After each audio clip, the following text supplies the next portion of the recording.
Welcome back to night 3 of the Democratic National Convention.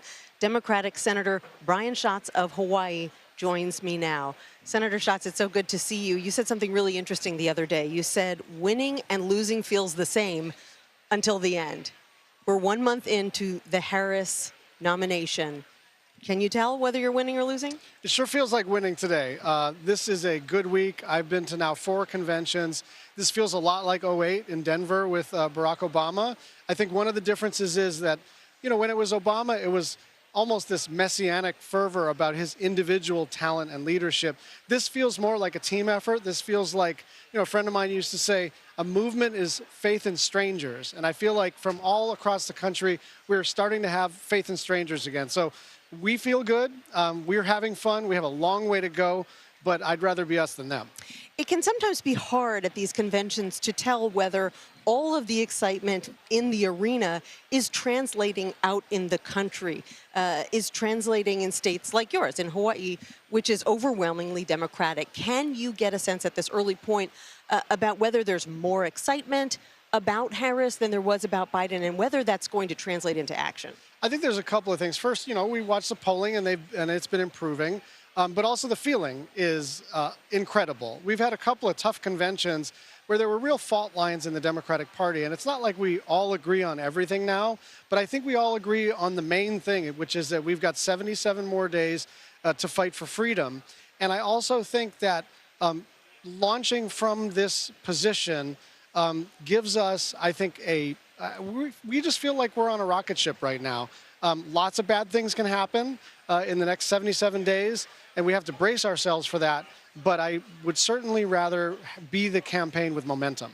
Speaking of fault lines, one of the major fault lines right now, not only within the party, but in the country, is Israel and the war in the Middle East. And you were one of the first senators to come out in favor of conditioning military aid. There are no, as far as we know, Palestinian speakers on the docket over the next 4 days. Do you think that that's a mistake, given the way so many young people in particular feel about this war? Listen, I think this is a tough one, but there is an opportunity here with the vice president to kind of reset not just the politics of this, which is what we're talking about tonight, but the foreign policy direction of the United States. We've got to start thinking about what happens the day after this war. We've got to fight for a 2-state solution. And Kamala Harris is going to be a loyal vice president. There's only one commander-in-chief at a time, but I think people are correct in intuiting that she is going to chart her own path forward. She does not have a 30 or 40-year relationship with Prime Minister Bibi Netanyahu. And I think there's an opportunity to turn the page here.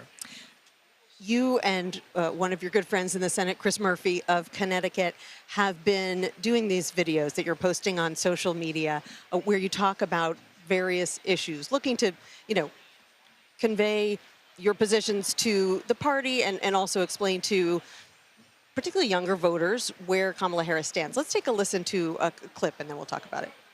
JD Vance actually said that people with children should be assigned more votes than people without children, and that if you have a kid, you get like an extra vote, but then you get to control that vote until they turn 18. It's weird, and it's I don't know what to say. It's just bananas.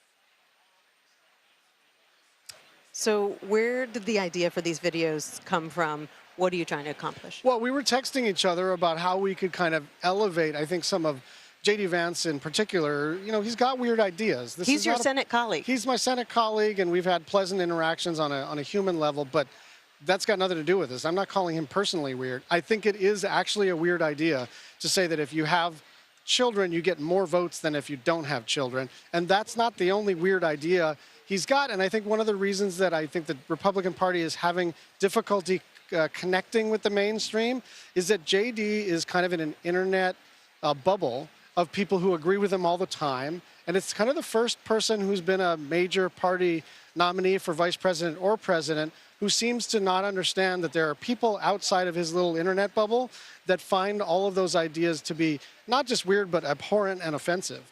Were you surprised that he was selected as Donald Trump's running mate based on what you know of him as his colleague in the Senate? Yeah, I mean, he's really new to politics, and politics is hard, right? He's a very bright guy. He's written a book and all the rest of it, and he's got the Ivy League education. So in terms of the resume, it looks just fine. The problem is politics is hard. Running for the state house is hard. Running for mayor is hard. And he's literally never done this. And it's like taking a relatively talented rookie and putting him on an NBA court. They're not going to do well. What are you hoping to hear from Tim Walz tonight?